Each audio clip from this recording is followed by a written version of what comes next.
E a eterna busca do Atlético pelo zagueiro perfeito, né? Tem uma música do Marcelo D2, pra quem gosta de rap nacional, que é Em Busca da Batida Perfeita.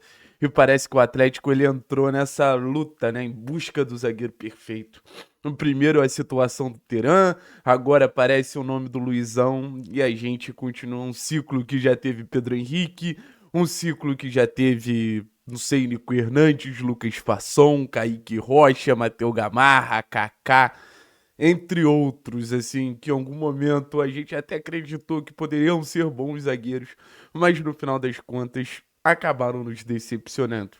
E essa busca pelo zagueiro perfeito, o que que eu acho que ela ensinou pra gente? Não existe zagueiro perfeito no patamar financeiro que o Atlético ele pode alcançar. Se você me perguntar aqui, de todos esses, qual foi o melhor zagueiro? Assim, eu acho que o Pedro Henrique tinha qualidades, tinha defeitos, acabou comprometendo uma final de Libertadores. O Kaká começou muito bem, mas o Atlético não quis pagar ali. Depois teve até umas falhas quando o time começou a cair. O Fasson é um talentaço, não é à toa que está sendo aí procurado por vários clubes brasileiros, mas sempre tem um porém. E o Atlético e o atleticano sempre buscam o zagueiro que não falhe. E eu vou contar uma péssima notícia pra vocês. Seja o Teran, seja o Luizão, seja o Abraão, seja o Beleze, zagueiros falham. Zagueiros, muitas e muitas e muitas vezes, ele tem responsabilidade dali por gols sofridos. O que o Atlético ele precisa procurar? Um zagueiro que entregue mais do que ele fale.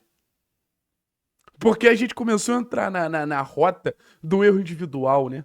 Ah, o erro individual, o erro individual, o erro individual.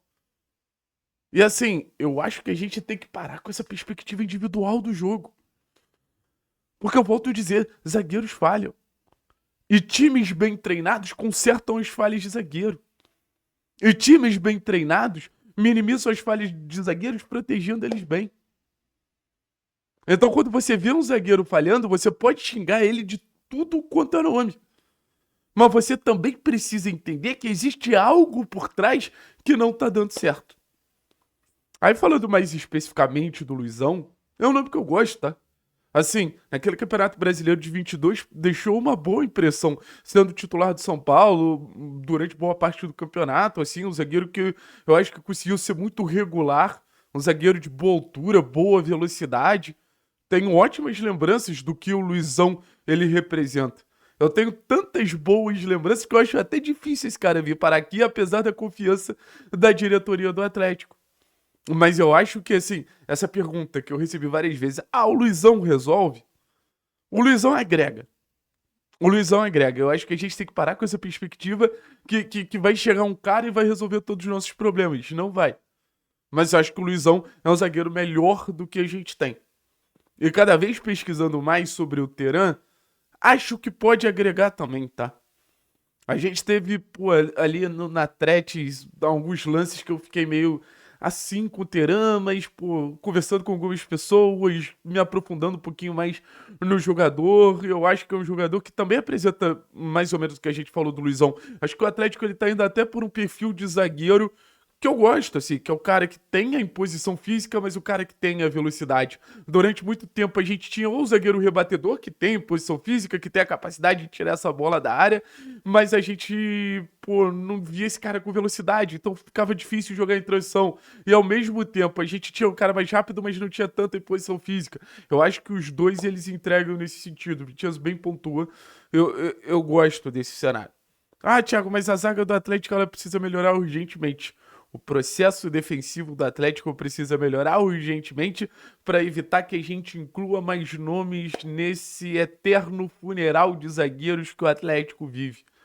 O Atlético, assim, a gente citou uma lista aqui e a gente vai continuar incluindo o nome de zagueiros se a gente não tiver a consistência defensiva. Aí eu volto lá pro Brasileirão de 2020, quando o Atlético termina o primeiro turno, assim, na vice-lanterna, se eu não me engano. Era uma campanha bem fraca, 18 pontos, 17 pontos, até que chega o técnico Paulo Autuori e faz um ferrolho muito bem montado, e a partir desse ferrolho muito bem montado, a gente tem a melhor defesa do retorno. Era muito difícil marcar gol no Atlético. E o que que acontece?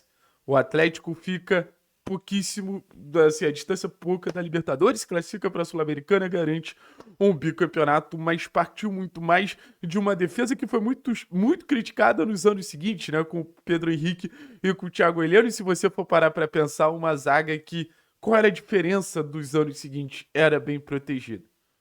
O Atlético, se ele não se garante ofensivamente de fazer 2, 3, 4 gols para que os resultados eles venham, o Atlético ele não tem que pensar nesse zagueiro perfeito. O Atlético não tem que pensar nesse zagueiro acima da média. O Atlético tem que pensar em como criar um contexto para que essa zaga seja bem protegida. Porque uma zaga bem protegida, eu volto a dizer, acho que a gente vai ver um Beleze crescendo, acho que a gente vai ver um Arthur crescendo, acho que a gente vai ver um Léo crescendo, um Abraão crescendo. E o nosso disco ele vai começar a mudar um pouquinho. Não vai ser, os zagueiros falham. É como o nosso coletivo protege melhor o gol do Santos. É isso que eu quero, assim. Eu quero que o time do Atlético passe uma sensação de segurança. O que, por exemplo, o rival ele conseguiu. O Coritiba ele tá prestes a subir exatamente por ter conquistado essa sensação de segurança, mas isso não parte só de Jaci e Maicon. Muito pelo contrário, Jaci e Maicon é uma zaga pior do que a nossa. Só que jogam mais protegidos. Só que jogam mais alinhados com o restante da equipe. E eu vou insistir nisso até o final. Mas voltando a falar do Luizão, para mim seria um movimento que finalmente o Atlético contrata para essa temporada um zagueiro que eu vejo um potencial maior. Um zagueiro que eu acho que é uma movimentação para quem quer tentar resolver a zaga. E eu vejo dois caminhos assim, para o Atlético tentar resolver esse problema defensivo como um todo. O primeiro deles, obviamente, é contratar jogadores acima da média e tentar se proteger com um sistema bem formado. Mas eu acho que o Atlético está fazendo algo legal, que ele está cogitando, além de zagueiros de um perfil parecido, o Atlético está cogitando zagueiros de idades parecidas. Eu acho que o Atlético ele pode montar Beleze, Arthur, o próprio Abraão, é jovem, Teran, o Luizão, um grupo de zagueiros que talvez não seja para um momento imediato, mas seja para alcançar um nível muito legal em médio prazo. E aí talvez o Atlético possa ter um zagueiro de nível muito bom a partir do momento que a gente se propõe a desenvolver esse zagueiro. Comprando esse zagueiro, não vai acontecer. Revelando esse zagueiro, também é muito difícil você tirar alguém da base tão pronto como, por exemplo, o Santos tirou o Jair. Ano passado, o Santos tem sucesso na Série B muito pelo Jair. Então, acho que a solução para o Atlético encontrar um grande zagueiro talvez seja contratar esse zagueiro cru com algumas questões, com alguns problemas, lapidar e desenvolver. Aí a questão é, a gente vai ter técnico para participar desse processo de lapidação, de desenvolvimento? Eu espero que sim.